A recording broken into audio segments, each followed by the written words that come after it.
Hello friends, a very good morning to all of you. Today I am going to discuss a topic of engineering mechanics, that is truss. Truss एक बहुत ही important chapter है, but इसकी application mechanical engineering वाले stream के बच्चों को कम होती है, सिविल वाले ज्यादातर इसको यूज करते हैं। इसलिए इंजीनियरिंग मैकेनिक्स में जो ट्रस हम लोगों को पढ़ना है वो सिर्फ और सिर्फ डिटरमिनेट ट्रस पढ़ना है, और सिविल इंजीनियरिंग वाले बच्चों को उनका एक अलग से पेपर होता है स्ट्रक्चरल एनालिसिस, और उस स्ट्रक्चरल एनालिसिस में वो ट्रस की पूरा ब्रीफ नॉलेज लेते हैं, डिटेल में नॉलेज लेते हैं, जहां पे डिटरमिनेट प्लस इनडिटरमिनेट दोनों ही तरह के ट्रसेस का एनालाइजेशन करना होता है। ठीक है, तो ये जो इंजीनियरिंग मैकेनिक्स आपका सब्जेक्ट है ये तो कंबाइंड पेपर है सिविल और मैकेनिकल के लिए, तो इसमें जो ट्रस आप पढ़ोगे वो सिर्फ और सिर्फ डिटरमिनेट ट्रस पढ़ोगे। ठीक है, लेकिन इनडिटरमिनेट ट्रस भी सिविल वालों को पढ़ना है। वो कहां पढ़ना है? स्ट्रक्चरल एनालिसिस के पेपर में। तो जब स्ट्रक्चरल एनालिसिस पेपर आप डिस्कस करोगे उस समय मैं आपको बताऊंगा इनडिटरमिनेट ट्रस के बारे में। आज की इस पूरी वीडियो में यानी इंजीनियरिंग मैकेनिक्स के हमारे सिलेबस में केवल और केवल डिटरमिनेट ट्रस होती है, तो हम लोग केवल डिटरमिनेट ट्रस का एनालिसिस करेंगे। अब बात आती है कि सर ये ट्रस होता क्या है, और क्या होता है डिटरमिनेट ट्रस, क्या होता है इनडिटरमिनेट ट्रस। तो आइए देखते हैं ट्रस। देखो बेसिकली ट्रस का आप यूज करते हैं, ये जो आपको पिक्चर में दिख रहा है ये ट्रस है। ट्रस का ज्यादातर यूज ओवर ब्रिजेस वगैरह में होती थी। देखो पहले जो स्ट्रक्चर अपने होते थे वो रिजिड स्ट्रक्चर होते थे। रिजिड स्ट्रक्चर का मतलब क्या होता है? ऐसा स्ट्रक्चर जिसमें मेंबर का ज्वाइंट, जैसे एक मेंबर ये हुआ, दूसरा मेंबर ये हुआ, इन दोनों मेंबर को मुझे अटैच करना है तो इनको वेल्डिंग कर दूं या इनको इस तरीके से ज्वाइंट कर दूं कि ये ज्वाइंट रिजिड हो जाए। रिजिड का मतलब आप समझते हैं? रिजिड का मतलब ये कि किसी भी अमाउंट का लोड अब वहां पे दे दिया जाए तो ये ज्वाइंट अलग नहीं हो सकता, या इस ज्वाइंट पर कोई deformations delta X, delta Y या थीटा वगैरह, यानी ये ज्वाइंट अगर रिजिड है तो ये इस तरीके से बेंड नहीं कर सकता यहां से। तो ये मतलब होता है रिजिड का। तो पहले जो स्ट्रक्चर हमारे बना करते थे उसमें रिजिड स्ट्रक्चर ज्यादा यूज होते थे, यानी दो मेंबर के जो ज्वाइंट की जाती थी वो रिजिड तरीके से। बट उसमें प्रॉब्लम क्या होती है कि उसमें काफी ज्यादा heavy amount of moment generate होता है। रिजिड स्ट्रक्चर में सबसे ज्यादा क्या जनरेट होता है? मोमेंट जनरेट होता है। और किसी भी स्ट्रक्चर को फेल कराने में सबसे ज्यादा अगर कंट्रीब्यूशन किसी का होता है तो वो होता है मोमेंट का। और यही एक रीजन है कि सिविल इंजीनियरिंग के जितने भी स्ट्रक्चर्स है उसमें ज्यादातर मोमेंट के बारे में आप एनालाइज करते हो। आपने अगर स्ट्रेंथ ऑफ मटेरियल सब्जेक्ट पढ़ा होगा, मैकेनिक्स ऑफ सॉलिड जिसको बोलते हैं, उसमें भी आप shear force bending moment diagram पढ़ते हैं, यानी बीएमडी बेंडिंग मोमेंट का वैल्यू देखते हो कि बीम में कहां पे बेंडिंग मोमेंट की वैल्यू कितनी आई है। अगर आप रीइंफोर्स कंक्रीट सीमेंट आरसीसी वगैरह पढ़ते हैं वहां भी मोमेंट ऑफ रेजिस्टेंस कैलकुलेट करते हो। कंक्रीट स्ट्रक्चर जो होती है वहां भी आप निकालते हो ना moment of resistance. Singly reinforced beam है तो कितना होगा moment of resistance, doubly reinforced beam होगा तो कितना होगा मोमेंट ऑफ रेजिस्टेंस।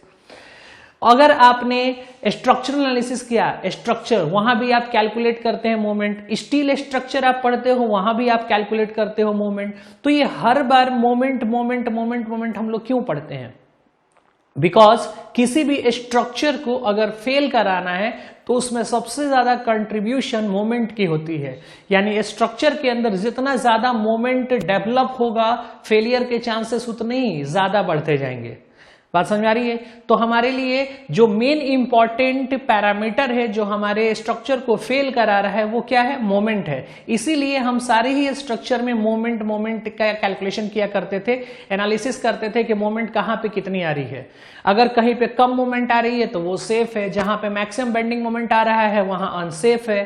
तो हम ये चेक किया करते थे कि मैक्सिमम बेंडिंग मोमेंट कहां आ रहा है, किस पोजिशन पे आ रहा है। तो मोमेंट हमारे स्ट्रक्चर को फेल कराता है। तो हम इंजीनियर्स ने कुछ ऐसा रिसर्च करने की कोशिश की, कुछ ऐसा स्ट्रक्चर बनाने की कोशिश की जिसमें मोमेंट आए ही ना, मोमेंट जीरो हो जाए। तो हम लोगों ने दिमाग लगाना स्टार्ट किया कि ऐसा क्या कर दिया जाए कि पिक्चर में कहीं मोमेंट ही ना आए, क्योंकि मोमेंट ही हमारे स्ट्रक्चर को ज्यादातर फेल कराती है।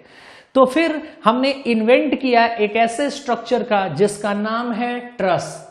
ये ट्रस एक ऐसा स्ट्रक्चर होता है जिसमें कहीं भी बेंडिंग मोमेंट नहीं आता, इसमें कहीं भी बेंडिंग मोमेंट नहीं आते।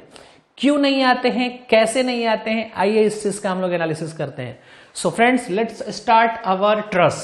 सबसे पहले तो ट्रस के बारे में एक डेफिनेशन आप देखेंगे कि ट्रस जो आपका बेसिकली होता है वो क्या होता है कि जो मेंबर की कनेक्शंस होती है, जैसे मान लो कि आपका ये एक मेंबर है, ये क्या है आपका एक मेंबर है और ये दूसरा मेंबर है। अब इन दो मेंबर को आपस में कनेक्ट करना है, इन दो मेंबर को आपस में क्या करना है, कनेक्ट करना है। तो हमारे पास दो ऑप्शन है।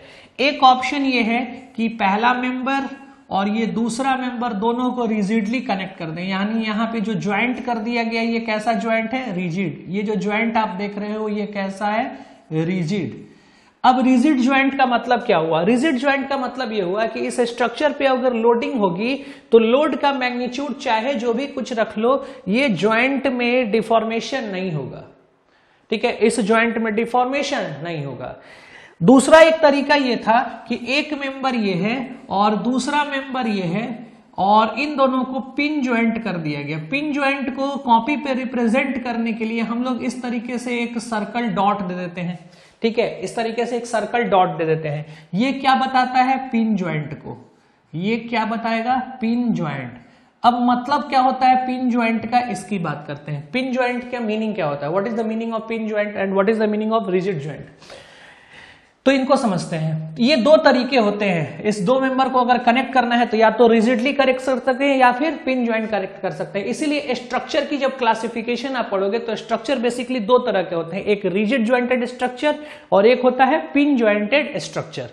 रिजिड ज्वाइंटेड स्ट्रक्चर, तो जरा देखिएगा, ये हमारा एक कॉलम है और ये एक मेंबर थी। इस मेंबर को इस तरीके से हमने सपोर्ट कर दिया और यहां पे एक सपोर्ट प्रोवाइड कर दिया। ये एक्चुअली फिक्स सपोर्ट है। ये जब आप पढ़ोगे तो आपको पता चलेगा ये कैसा सपोर्ट है, फिक्स्ड सपोर्ट। ठीक है, ये कैसा सपोर्ट है, फिक्स्ड सपोर्ट।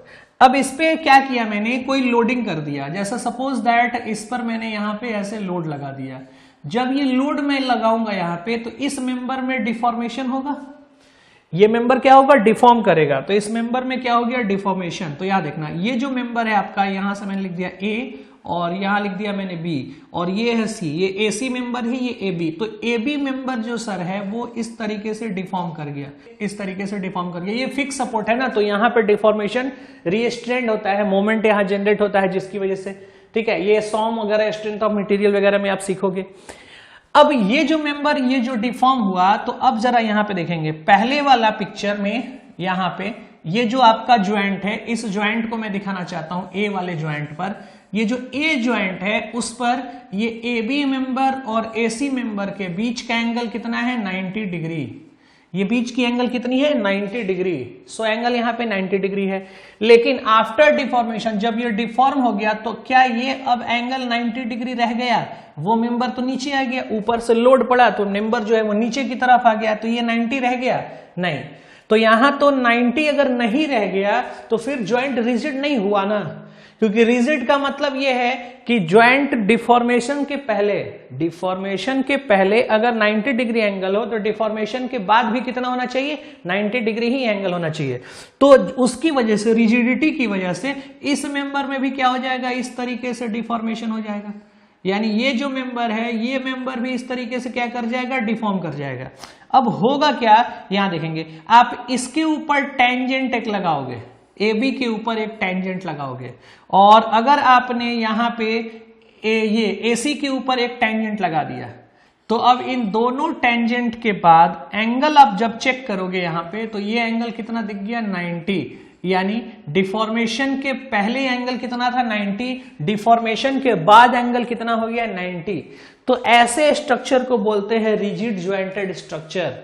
ये आप स्ट्रक्चरल एनालिसिस सब्जेक्ट में पूरे डिटेल वे में पढ़ेंगे, और भी इसमें काफी कुछ है इंपॉर्टेंट, बट हमें अपना टॉपिक ट्रस स्टार्ट करना है, इसलिए मैंने बस आपको इतना ही बताया।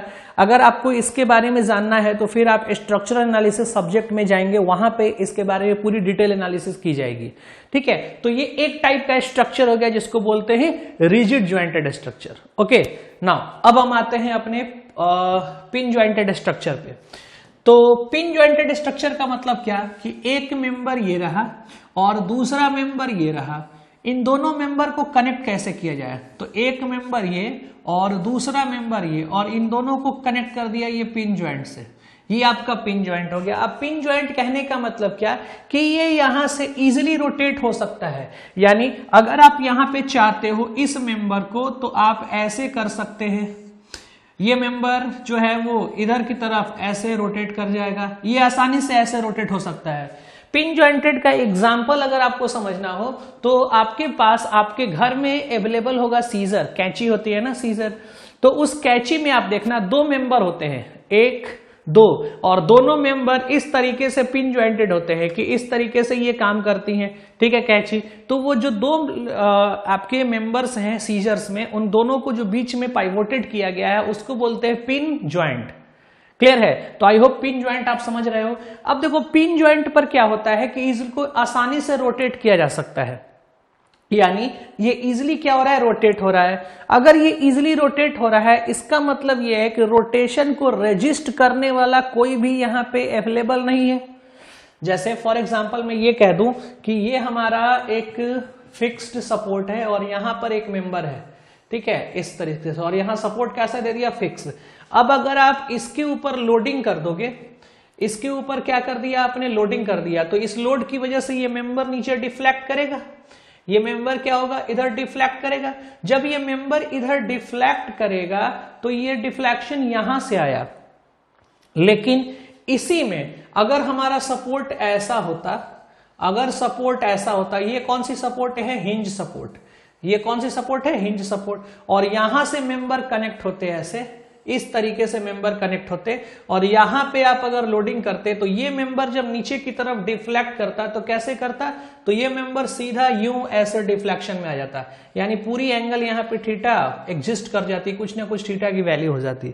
रीजन क्या है, क्योंकि इस रोटेशन को रजिस्ट करने वाला यहां पे कोई भी अवेलेबल नहीं है, कोई रिएक्शन नहीं है। रिएक्शन होता तब तो हमारे अप्लाइड मोमेंट को कोई रेजिस्ट करता, लेकिन यहां पे रेजिस्ट करने वाला है, यहां पर यहां से एक रेजिस्टिंग मोमेंट हो जाएगा। जैसे ही ये ऊपर से लोड, ये जो पी लोड है, ये नीचे की तरफ करने की कोशिश करेगा, यहां पे एक रिएक्टिव मोमेंट जनरेट हो जाएगा, और ये रिएक्टिव मोमेंट इसको यहां से बेंड नहीं होने देगा, कुछ दूर तक तो ये रोक के रख देगा, इसको रिस्ट्रेंड कर देगा। बात समझ में आ रही है?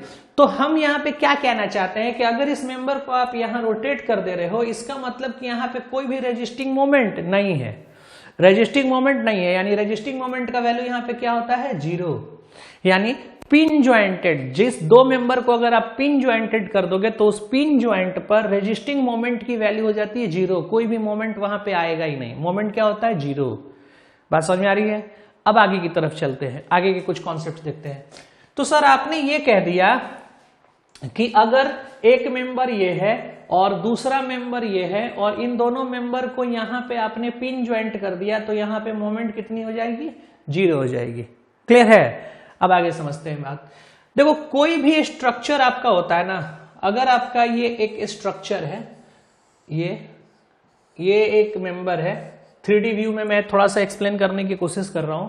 अगर ये कोई एक मेंबर है तो इस मेंबर में 3 एक्सिस होंगी, ठीक है, 3 एक्सिस। देखो तो सरफेस पर ये जो क्रॉस सेक्शन है, इस सरफेस पर पैरेलल कोई भी अगर आप फोर्स लगाओगे, सरफेस पर, कौन सा surface, cross section, cross section की बात कर रहा हूं, क्रॉस सेक्शन पर पैरेलल अगर आपने कोई फोर्स लगाया, किसके ऊपर, क्रॉस सेक्शन पर पैरेलल, तो ये जो क्रॉस सेक्शन पर पैरेलल आप फोर्स लगाते हो, ये फोर्स को बोलते हैं शियर फोर्स।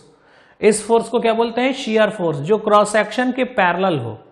क्लियर है? और जो फोर्स क्रॉस सेक्शन के परपेंडिकुलर हो जाए, जो फोर्स क्रॉस सेक्शन पर परपेंडिकुलर हो जाए, इस पर परपेंडिकुलर आ गया, इस फोर्स को बोलते हैं एक्सियल फोर्स। इसको क्या बोलते हैं, एक्सियल फोर्स, एक्सियल फोर्स। और जो पैरेलल हो जाए क्रॉस सेक्शन के, उसको क्या बोलते हैं, शियर फोर्स। इसको आप बोलते हो शियर फोर्स। क्लियर है? इसको क्या बोलते हैं, शियर फोर्स।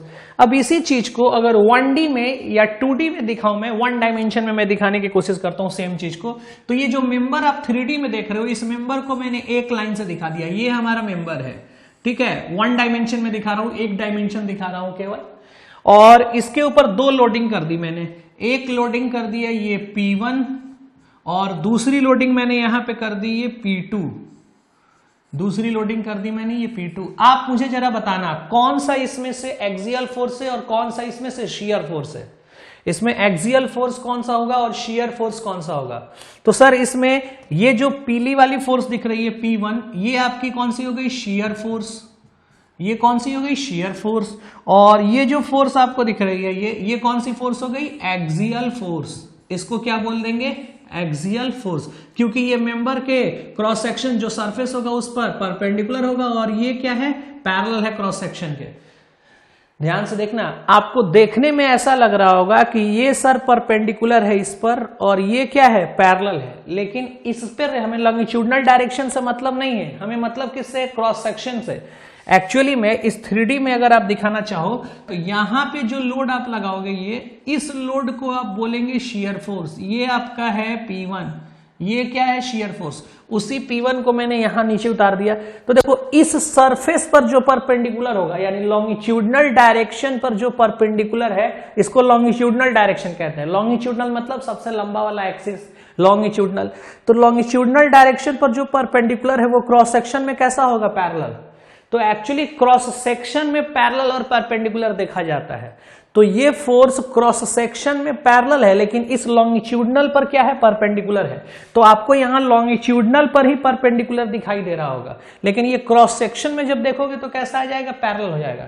तो दो तरीके से आप डिफाइन कर सकते हैं इसको। या तो आप ये कह लो कि क्रॉस सेक्शन में पैरेलल हो तो उसको शियर बोलेंगे, या आप ये कह लीजिए कि लॉन्गिट्यूडनल डायरेक्शन पर परपेंडिकुलर होगा उसको शियर बोलेंगे, और जो लॉन्गिट्यूडनल डायरेक्शन की तरफ होगा उसको एक्सियल बोलेंगे, ये कह लें। या ये कह लें कि क्रॉस सेक्शन के सरफेस पर परपेंडिकुलर होगा उसको एक्सियल बोलते हैं।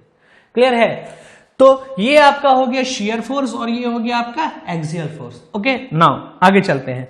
अब अगर मैंने यहां पे कोई पॉइंट कंसिडर कर लिया, सपोज एक पॉइंट मैं कंसिडर कर लेता हूं यहां पे ए, ठीक है, जो पॉइंट यहां से x डिस्टेंस पर है, यहां से ये कितनी डिस्टेंस पर है, x डिस्टेंस पे है। आप बताना मुझे कि इस ए पॉइंट पर अगर मुझे मोमेंट लेना होगा, ए पॉइंट पर मुझे मोमेंट कंसिडर करना होगा, तो मोमेंट किसकी वजह से आएगा, एक्सियल फोर्स की वजह से आएगा या शियर फोर्स की वजह से आएगा, मोमेंट किसकी वजह से आएगा।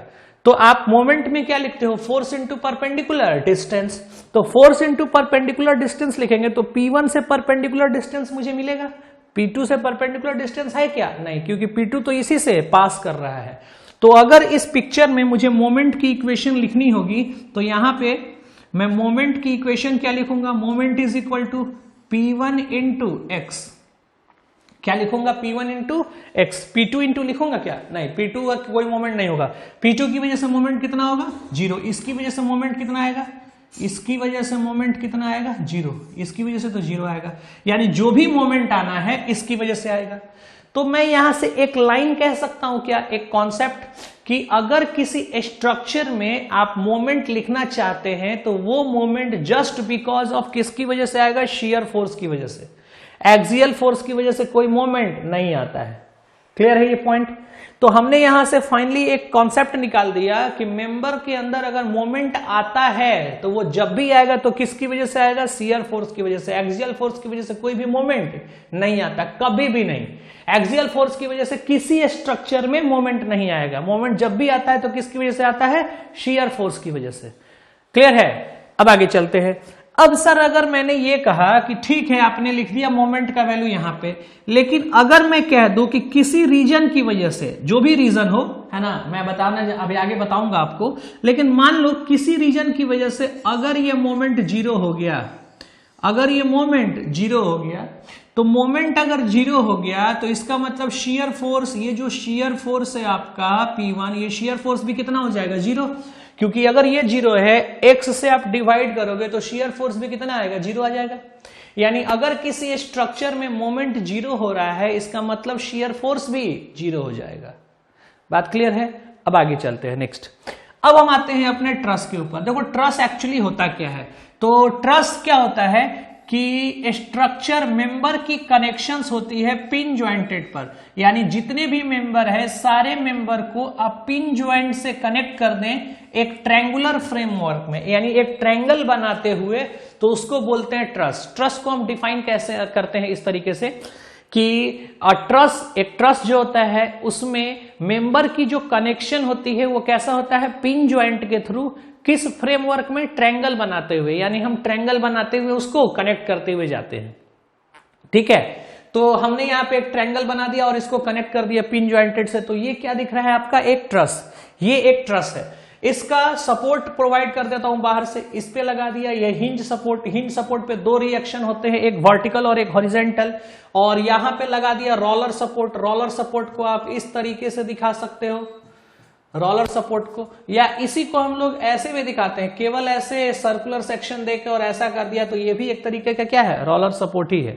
ठीक है, तो कभी आप ऐसे दिखा सकते हैं या आप ऐसे दिखा सकते हैं, ये भी आपका एक रोलर सपोर्ट ही है।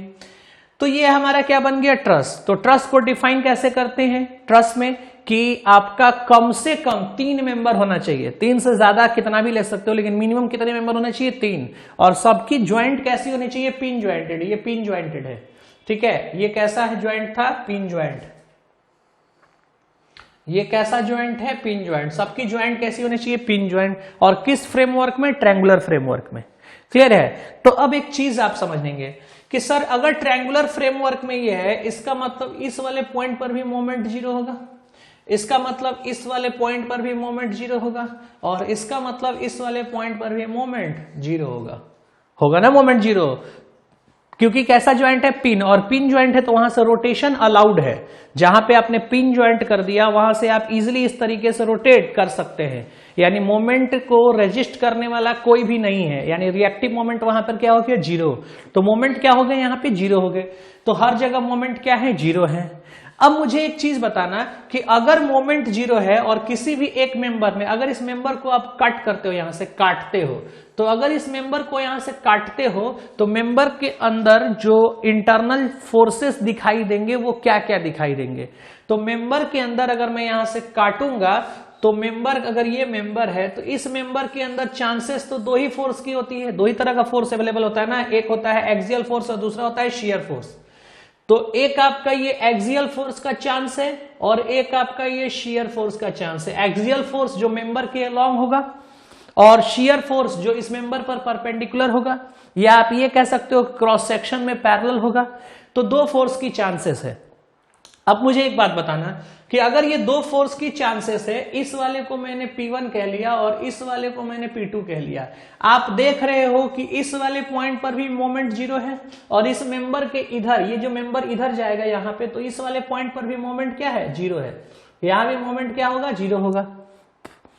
तो अगर मोमेंट यहां पे 0 है तो इसमें से कौन सा फोर्स 0 हो गया, ये शियर फोर्स क्या हो गया, 0 हो गया।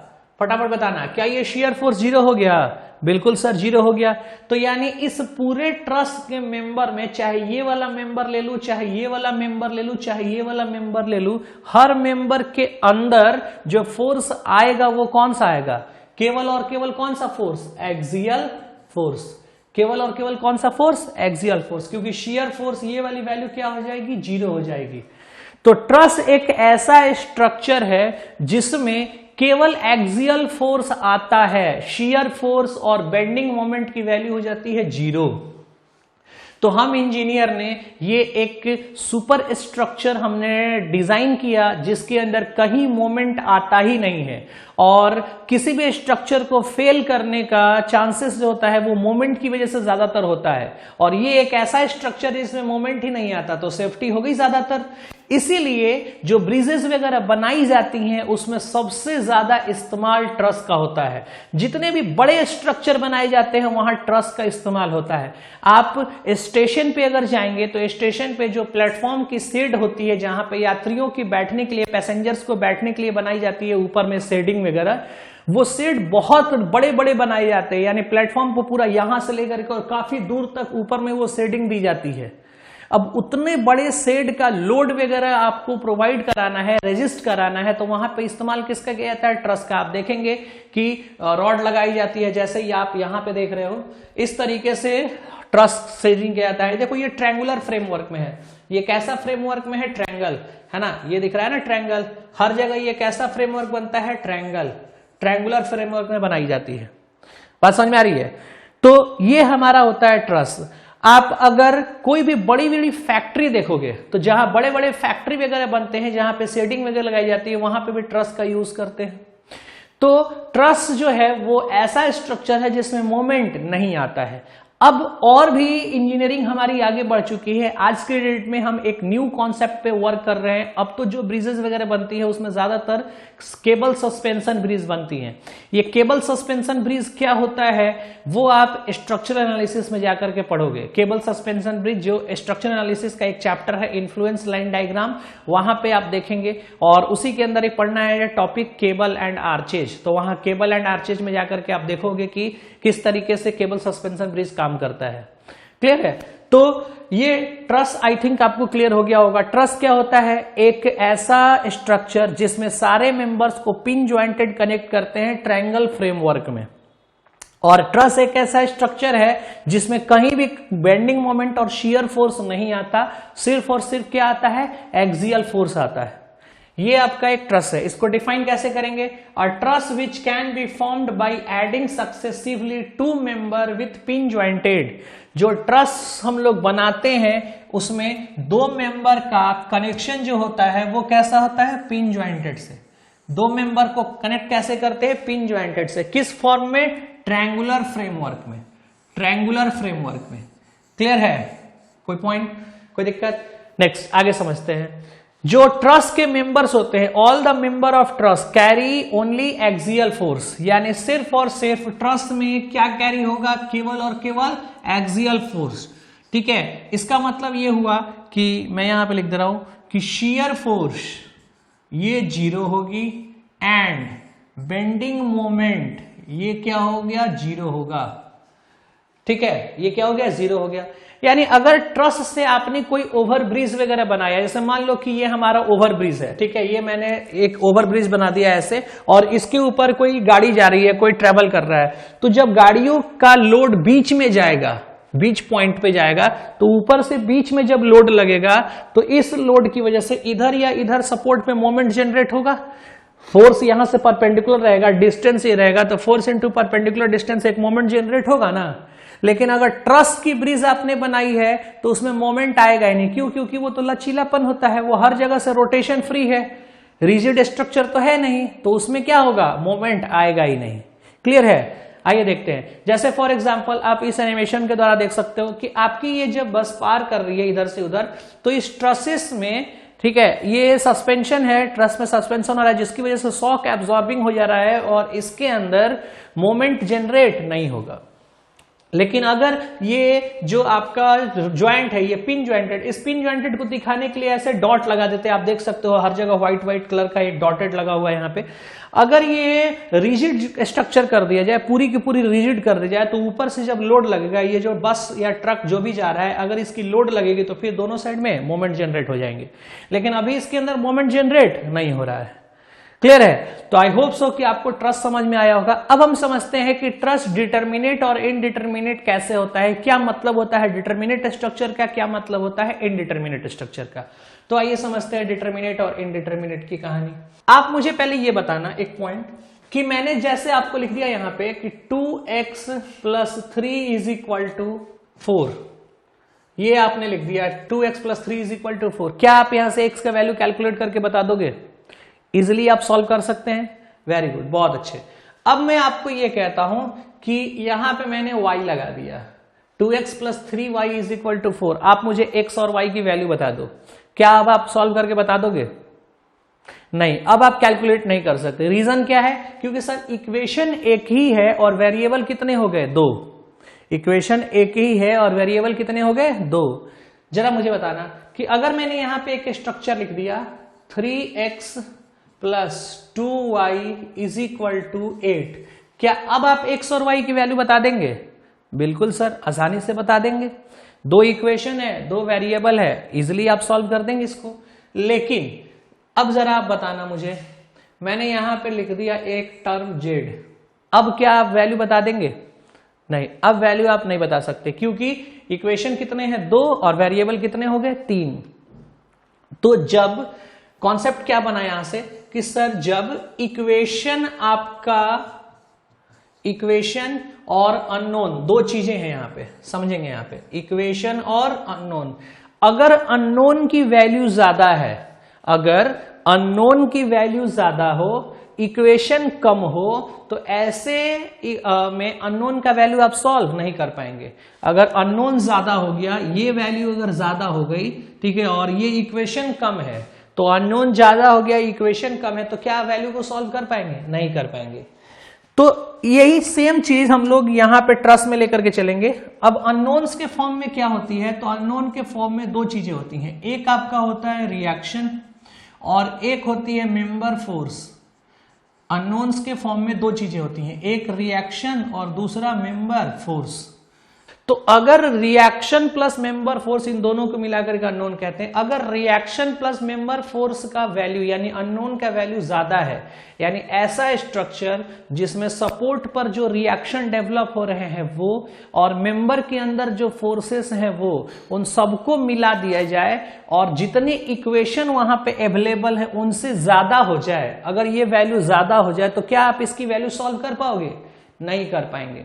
तो ऐसे स्ट्रक्चर को बोलते हैं कि वो इनडिटर्मिनेट स्ट्रक्चर है। इनडिटर्मिनेट स्ट्रक्चर का मतलब structure in which number of unknowns can not be calculated by using simple equilibrium equation. जो आपकी इक्विलिब्रियम इक्वेशन होती है उसकी सहायता से आप इसको फाइंड आउट, कैलकुलेट नहीं कर पाओगे। क्लियर है? तो ऐसे स्ट्रक्चर को क्या बोलते हैं? Indeterminate structure. लेकिन अगर आपने इनकी वैल्यू कैलकुलेट कर दी सिर्फ और सिर्फ इक्विलिब्रियम इक्वेशन की सहायता से। कैसा इक्वेशन? इक्विलिब्रियम इक्वेशन, है ना। इक्विलिब्रियम इक्वेशन की सहायता से अगर आपने इसकी वैल्यू कैलकुलेट कर दी तो ऐसे स्ट्रक्चर को डिटर्मिनेट बोलेंगे। और ये कब होगा, कैलकुलेट कब होगा? जब इसकी वैल्यू या तो इसके बराबर हो या ये वैल्यू ही कम हो जाए। इक्वेशन ज्यादा है तो हम हर जगह से जहां से मर्जी वहां से कैलकुलेट कर सकते हैं, है ना बात। तो ऐसा स्ट्रक्चर जिसमें अननोन्स की वैल्यू आप इक्विलिब्रियम इक्वेशन की सहायता से कैलकुलेट नहीं कर पाए उसको बोलते हैं इनडिटर्मिनेट स्ट्रक्चर। और अगर इक्विलिब्रियम इक्वेशन की सहायता से कैलकुलेट हो गया तो ऐसे स्ट्रक्चर को बोलते हैं डिटर्मिनेट स्ट्रक्चर। क्लियर है ये पॉइंट?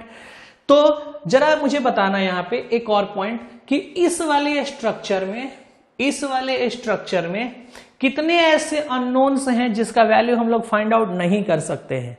तो हम यहां पे देख रहे हैं कि अननोन्स है 3। कौन कौन सा अननोन्स है? एक्स है, वाई है और जेड है। तो 3 अननोन्स हो गए और इक्वेशन कितने हैं? 2। तो 2 इक्वेशन 3 अननोन, तो एक्स्ट्रा कितना हुआ एक्स्ट्रा? 1। तो हम कहेंगे कि एक ऐसा अननोन है जिसकी वैल्यू हमें कैलकुलेट करने में दिक्कत होगी, मुझे एक और इक्वेशन आप बता दो तो इसकी वैल्यू सॉल्व कर देंगे।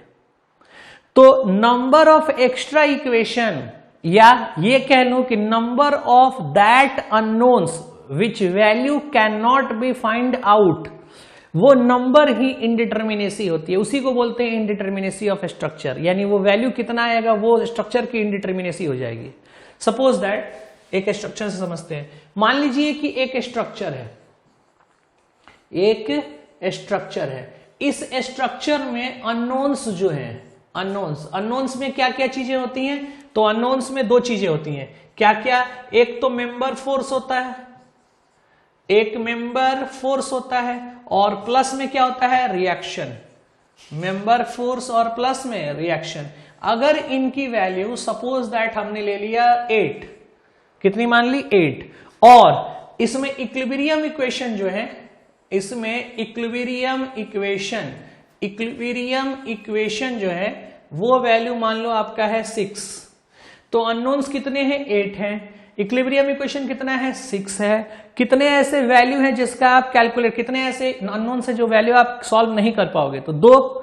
यानी आपने किया क्या? अननोन्स में से इक्वेशन को माइनस कर दिया, तो ये जो 2 वैल्यू आपका आएगा इससे इसको माइनस करने के बाद यही हो जाएगा इस स्ट्रक्चर की इनडिटर्मिनेसी। तो अगर मैं यहां पे लिख दूं कि इस स्ट्रक्चर की इनडिटर्मिनेसी कितनी हुई? इनडिटर्मिनेसी अगर इस स्ट्रक्चर की इनडिटर्मिनेसी पूछ दी जाए तो ये कितनी कह दी जाएगी? 2। यानी फॉर्मूला क्या बन गया? Number of unknowns minus number of equilibrium equation. Number of unknowns minus number of equilibrium equation. Clear है कॉन्सेप्ट, कोई डाउट इसमें? तो इनडिटर्मिनेसी, किसी भी स्ट्रक्चर की अगर आपको इनडिटर्मिनेसी निकालनी है तो आपको सिंपल में यही लिखना होगा। क्या लिखना होगा कि नंबर ऑफ अननोन्स माइनस में number of total equilibrium equation, जितनी इक्विलिब्रियम इक्वेशन हो सकती हैं वो सारे इक्विलिब्रियम इक्वेशन, इसको सॉल्व कर देंगे, ये दे देगा इंडिटर्मिनेसी। और स्टैटिक इंडिटर्मिनेसी को ds से लिखते हैं।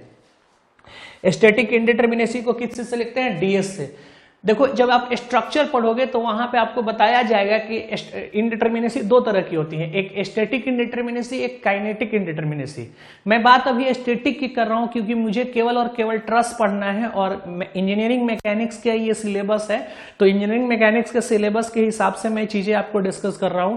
अगर मैं इसके बारे में बहुत ज्यादा बोल दूंगा तो फिर वो स्ट्रक्चर एनालिसिस का पार्ट हो जाएगा। ठीक है।